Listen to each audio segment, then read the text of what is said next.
आदाब नाजरीन, मैं हूं शाहिद। मेरे यूट्यूब चैनल टेक गैलेक्सी में आपका खैर मकदम है। मैं आज InDesign के ट्यूटोरियल नंबर 51 के साथ हाज़िर हुआ हूं और आज मैं आपको बताऊंगा कि InDesign में किसी भी फ्रेम को किस तरह से एडिट किया जाए। मतलब ये कि उसका शेप किस तरह से एडिट किया जाए, चाहे वो इमेज फ्रेम हो, चाहे टेक्स्ट फ्रेम हो, चाहे कोई ऑब्जेक्ट हो, उसको किस तरह से उसका शेप हम एक शेप से दूसरे शेप में तब्दील कर सकें। वीडियो शुरू करने से पहले मेरी आपसे गुजारिश है कि अगर आपने मेरे चैनल को सब्सक्राइब नहीं किया है तो उसे ज़रूर सब्सक्राइब करें और मेरे वीडियोज़ अगर पसंद आते हों तो लाइक भी करें और उसे आगे शेयर भी करें। तो चलिए शुरू करते हैं। InDesign में मैं एक नया डॉक्यूमेंट क्रिएट करता हूँ। मैंने यहाँ क्रिएट न्यू में क्लिक किया है और यहाँ पे क्रिएट पे क्लिक करता हूँ तो एक नया डॉक्यूमेंट मेरा बन गया है। अब मैं एक फ्रेम बनाता हूँ और उसके शेप को मैं एडिट करके दिखाऊंगा। मैं यहाँ से स्क्वायर का शेप लेता हूँ।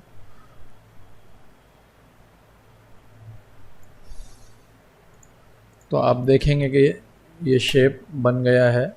ये अभी रेक्टेंगल है और अब मैं चाह रहा हूँ कि इसको मैं ट्रायंगल में तब्दील कर दूँ। तो इसका सबसे आसान रास्ता तो ये है कि यहाँ आप ऑब्जेक्ट में जाएं और कहाँ है कन्वर्ट शेप, यहाँ से सेलेक्ट करके इसको, ये सारे ऑप्शंस हैं यहाँ पे आपके पास, इसमें आप कन्वर्ट कर सकते हैं। तो मैं ट्रायंगल सेलेक्ट करूँगा तो ये ट्रायंगल में तब्दील हो जाएगा। एक सूरत तो ये है। मैं इसे अंडू करता हूँ। दूसरी सूरत ये है कि मैं डायरेक्ट सिलेक्शन टूल एक्टिवेट करूँगा तो आप देखेंगे कि ये इसके चारों कॉर्नर्स अभी ब्लू हैं। मतलब ये कि ये चारों कॉर्नर्स अभी सेलेक्टेड हैं। तो मैं बाहर क्लिक करूँगा और इस पर दोबारा क्लिक करूँगा तो अब देखेंगे कि चारों के चारों कॉर्नर्स जो हैं इसके वाइट हैं। तो मैं यहाँ से एक कॉर्नर सेलेक्ट करूँगा तो ये वाला कॉर्नर ब्लू हो गया। अब मैं इसे ड्रैग करके इस तरह से यहाँ ले आऊँगा और छोड़ दूँगा तो आप देखेंगे कि ये ट्रायंगल में तब्दील हो गया है। फिर इसको आप अपने हिसाब से रोटेट कर सकते हैं, जितना रोटेशन आपको चाहिए। इस पर आप क्लिक करेंगे, यहाँ पर रोटेशन का ऑप्शन है तो यहाँ से आप उसको रोटेट कर सकते हैं। इसमें और अगर आप मज़ीद पॉइंट्स ऐड करना चाह रहे हैं तो उसके लिए फिर हम सेलेक्ट करेंगे ये वाला पेन टूल और अब जैसे ही यहाँ पे नज़दीक आएंगे तो देखेंगे कि ये प्लस का एक निशान आ रहा है। तो मैं यहाँ पे एक प्लस का निशान आ रहा है, मतलब यहाँ पॉइंट ऐड कर सकता। तो मैंने यहाँ पे क्लिक किया तो आप देखेंगे यहाँ पे एक पॉइंट ऐड हो गया है। एक पॉइंट यहाँ ऐड कर दें। ये वाला पॉइंट जहाँ है पहले से एग्जिस्टिंग, जैसे ये मैंने पॉइंट क्रिएट किया, अब मैं दोबारा जाऊँगा तो देखेंगे कि पेन के साथ एक माइनस आ रहा है। तो उसको क्लिक करूँगा तो वो पॉइंट वहाँ से डिलीट हो जाएगा। अब मैं डायरेक्ट सिलेक्शन टूल लूँगा और ये जो पॉइंट मैंने ऐड किया था इसे मैं ड्रैग करूँगा। ओह सॉरी, अब ये सारे पॉइंट सेलेक्टेड हैं, इसीलिए मुझे बाहर एक बार क्लिक करना होगा, फिर ऑब्जेक्ट में क्लिक करना होगा। तो आप देखेंगे कि ये वाला पॉइंट सिर्फ सेलेक्टेड है। तो मैं इसे क्लिक करके ऐसे ड्रैग कर दूँगा और शिफ्ट दबा के ड्रैग करूँगा तो एग्जैक्ट पोजीशन में स्ट्रेट आएगा बिल्कुल। अच्छा, अब आप ऑल्ट प्रेस करें और यहाँ पे सॉरी पेन टूल सेलेक्ट करना पड़ेगा पहले। अब ऑल्ट प्रेस करेंगे तो ये हल्का सा इसका आइकन चेंज हो जाता है ट्रायंगल में। तो अब इस पर क्लिक करें यहाँ और ड्रैग करेंगे तो देखें आप कैसे सर्कल बन गया है। ये पॉइंट जो है स्ट्रेट से कर्व में कन्वर्ट हो जाएगा। तो इस तरह से जो है हम अपने शेप्स को मॉडिफाई कर सकते हैं। मैंने स्क्वायर बनाया था, फिर ट्रायंगल बना दिया उसका, फिर अब उसको और मज़ीद मैंने दूसरे शेप्स में कन्वर्ट कर दिया। ये मैंने ऑल्ट प्रेस किया है और कर रखा है अभी, और यहाँ से क्लिक करके मैं ऐसे ड्रैग कर दूँगा। तो आप देखेंगे किस तरह से इसका शेप जो है बदल गया है। तो इस तरह का काम आप जो है आसानी से InDesign में कर सकते हैं। अब मैं आपको एक चीज़ और दिखाता हूँ। मैंने आपसे कहा था कि इमेज फ्रेम पे भी काम करेगा ये और टेक्स्ट फ्रेम पे भी काम करेगा। तो मैंने इसको प्लेस किया और अब मैंने पेन टूल सेलेक्ट किया।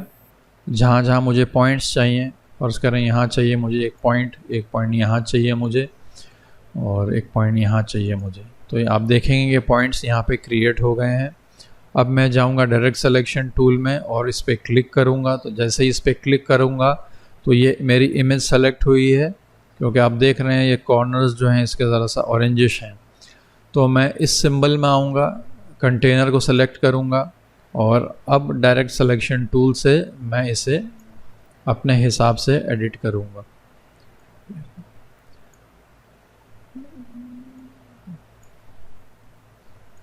इसमें आप और पॉइंट्स डाल सकते हैं पेन टूल के ज़रिए। तो फ़र्ज़ करें यही आपका फाइनल डिज़ाइन है। तो अब इस पर राइट क्लिक करके आप फिटिंग में आएँ और फिट फ्रेम प्रोपोर्शनली तो है ही ऑलरेडी, तो इसमें आपको करने की ज़रूरत नहीं पड़ेगी। तो इस तरह से आप अपने शेप्स को मॉडिफाई कर सकते हैं। मैं आपको टेक्स्ट टूल में भी करके दिखा देता हूँ, सॉरी टेक्स्ट फ्रेम में। मैं यहाँ से सेलेक्ट करता हूँ इंग्लिश और प्लेस होल्डर टेक्स्ट ऐड कर देता हूँ। इसे सेलेक्ट ऑल और लेफ़्ट जस्टिफिकेशन ऑन। अब यहाँ से मैंने लिया, पहले तो ये वाला लेता हूँ मैं डायरेक्ट सिलेक्शन टूल, और आप देखेंगे कि अभी चारों कॉर्नर सेलेक्टेड हैं। मैंने बाहर क्लिक किया और इस पर दोबारा क्लिक करूँगा और कोई भी एक पॉइंट लेके ड्रैग कर दूंगा उसको। तो आप देखेंगे कि अलग अलग तरह की शेप्स आप जो है इससे बना सकते हैं। और अगर आप मज़ीद पॉइंट ऐड करने हैं आपको, तो फिर आपको पेन टूल का इस्तेमाल करना पड़ेगा। और फिर यहाँ पे ये क्लिक किया, आपने पॉइंट्स ऐड किए, पॉइंट्स ऐड कर दिए। अब आप ऑल्ट प्रेस करके किसी भी पॉइंट को कन्वर्ट कर सकते हैं सर्कल में। तो आपका टेक्स्ट उसी हिसाब से फिर फ्लो करने लगेगा। आप देखेंगे उसी हिसाब से आपका टेक्स्ट जो है फ्लो करेगा। मैं इसे करता हूँ अंडू, बल्कि डिलीट करता हूँ इसे, मैं नए सिरे से बनाता हूँ फिर से एक, और यहाँ से लेता हूँ इंग्लिश और यहाँ पे प्लेस होल्डर टेक्स्ट दोबारा डालूँगा। इसे सेलेक्ट ऑल किया मैंने, जस्टिफाई किया, और अब मैं यहाँ से एक सर्कल लेते हैं। ये सर्कल मैंने बनाया, शिफ्ट प्रेस करके मैंने बनाया सर्कल, एकदम एग्जैक्ट सर्कल बनेगा। और मैं इसको यहाँ ला के रख देता हूँ इस तरह से। अभी ये सेंटर में है, सर्कल का सेंटर और ये लाइन एक बराबर है अभी। तो अब मैं इसको और इसको सेलेक्ट करूँगा और ऑब्जेक्ट में जाऊंगा और यहाँ पे एक ऑप्शन है, ये रहा पाथ फाइंडर, और यहाँ से कर दूंगा सब्ट्रैक्ट। तो आप देखेंगे कि कितना अच्छा शेप बन गया है टेक्स्ट फ्रेम के लिए हमारे लिए। अब आप इसमें अपना टेक्स्ट इस फ्रेम में फ्लो कर सकते हैं। तो ये ऑप्शंस हमारे पास हैं जो हमें इन डिज़ाइन देता है। अच्छा, अब आप चाह रहे हैं कि इससे भी कॉर्नर कर दिया जाए, ये जो कॉर्नर्स हैं इसके, तो हम इसे सेलेक्ट करेंगे और ये जो आप यहाँ पे एक ड्रॉप डाउन देख रहे हैं कंट्रोल बार में, इस पर क्लिक करके आप यहाँ से राउंडेड कर दें तो आप देखेंगे कि ये भी राउंडेड हो गया है। अब इस पर क्लिक करके इसका रेडियस आप बढ़ा सकते हैं और इसे आप लाइन भी दे सकते हैं। तो इस तरह से जो है आप इसकी एडिटिंग कर सकते हैं अपने फ्रेम की, जैसे आपकी रिक्वायरमेंट हो। मैं इसे डिलीट करता हूँ और मैं फिर से एक इमेज लेता हूँ। इस बार दूसरी इमेज लेते हैं, ये वाली ले लेते हैं, इसे प्लेस करता हूँ मैं।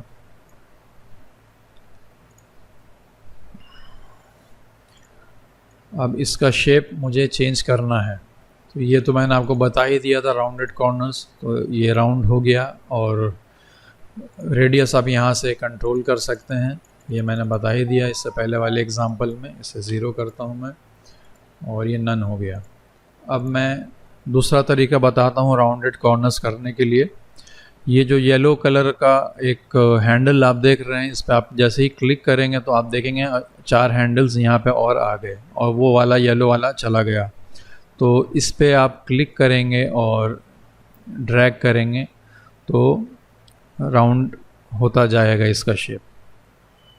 ये मैक्सिमम आ गया, इससे ज़्यादा नहीं होगा। यहाँ पे आप देखें इसका रेडियस इतना आ गया है मैक्सिमम।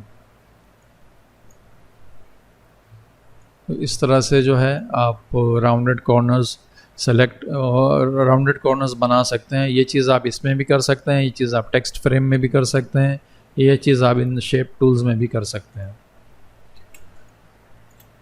अच्छा, इसका एक रास्ता और है, एक तो यहाँ से था, दूसरा यहाँ से जाएंगे ऑब्जेक्ट कॉर्नर ऑप्शंस। अब यहाँ से आप अपना कॉर्नर सेलेक्ट कर सकते हैं। अभी 0 mm है रेडियस, तो आप यहाँ से बढ़ाएं। तो जैसे ही बढ़ाएंगे तो आप देखेंगे कि सिर्फ एक साइड हो रहा है। इसकी वजह ये है कि ये लिंक जो है अभी ऑफ है। मैंने इसको क्लिक किया तो चारों तरफ से हो जाएगा। इसको मैं ऑफ़ करता हूँ, बल्कि कैंसिल करता हूँ, और मैं दोबारा जाता हूँ ऑब्जेक्ट कॉर्नर ऑप्शंस, और मैं चाह रहा हूँ कि सिर्फ ये वाला कोना और ये वाला कोना जो है राउंडेड रहे, बाकी जो है जैसा था वैसा ही रहे। तो मैं यहाँ पे 10 mm यहाँ दे दूँगा और 10 mm यहाँ दे दूँगा।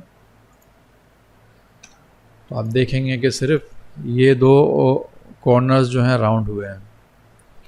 मैं इसे दोबारा अंडू करता हूँ, मैं इस पर क्लिक करता हूँ, और अब मैं चाह रहा हूँ कि यहाँ से एक हिस्से को सिर्फ राउंड करूँ। तो मैं प्रेस करूँगा शिफ्ट और इसको करूँगा ड्रैग। यहाँ साथ में आपको रेडियस दिखाता रहेगा।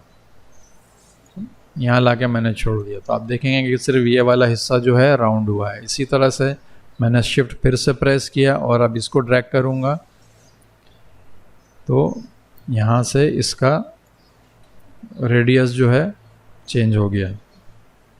तो इसी तरह से जो है आप अपने शेप्स को एडिट कर सकते हैं। मैं अब आपको एक तरीका और दिखाता हूँ,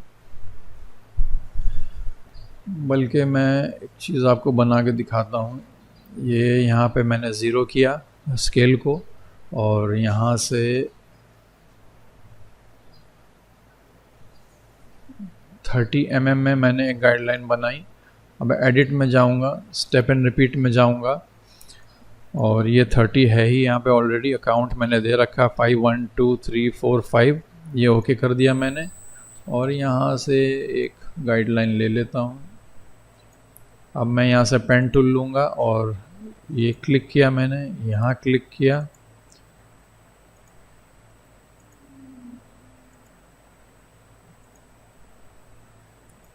ये एक शेप बनाया मैंने पेन टूल से, इसकी अब ज़रूरत नहीं है मुझे। और अब मैं यहाँ आऊँगा और यहाँ से कर दूँगा राउंडेड। तो आप देखेंगे कि ये किस तरह से राउंड हो गया है। इस आप क्लिक करके आप यहाँ से कुछ और ऑप्शन भी ले सकते हैं, इन्वर्स राउंडेड या फैंसी भी ले सकते हैं। और फैंसी से आप अपना बॉर्डर भी बना सकते हैं। मैं इसको करता हूँ कॉपी, और एडिट में जाके पेस्ट इन प्लेस करूँगा, तो ये इसकी एक और कॉपी यहीं पेस्ट कर दी है इसने। मैं अब यहाँ आऊँगा, आप देख रहे हैं फ्लिप वर्टिकल, इस पर क्लिक किया मैंने तो ये ऊपर फ्लिप हो गया। तो ये टॉप हो गया, ये इसका बॉटम हो गया। इसे मैं करता हूँ कॉपी और यहाँ करता हूँ पेस्ट। अब मैं इसको कर दूँगा रोटेट 90 डिग्री,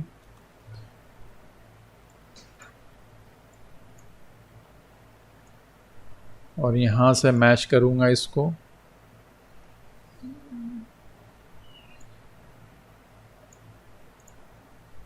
इसे करूँगा कॉपी और पेस्ट इन प्लेस किया मैंने, तो इसकी एग्जैक्ट कॉपी इसी के ऊपर बन गई। अब मैं यहाँ से फ्लिप वर्टिकल करूँगा और इसको शिफ्ट पकड़ा मैंने और यहाँ से यहाँ तक ले आके ड्रैग कर दिया मैंने। तो अब आप देखेंगे कि ये आपका कितना खूबसूरत बॉर्डर बन गया सिर्फ एक लाइन टूल से और वो कॉर्नर ऑप्शन से। तो जनाब, ये था इनडिज़ाइन में किसी भी फ्रेम को एडिट करने का तरीका और कॉर्नर्स को एडिट करने का तरीका। आज के वीडियो में बस इतना ही है। आपसे मिलता हूँ अगले वीडियो में नई टॉपिक के साथ।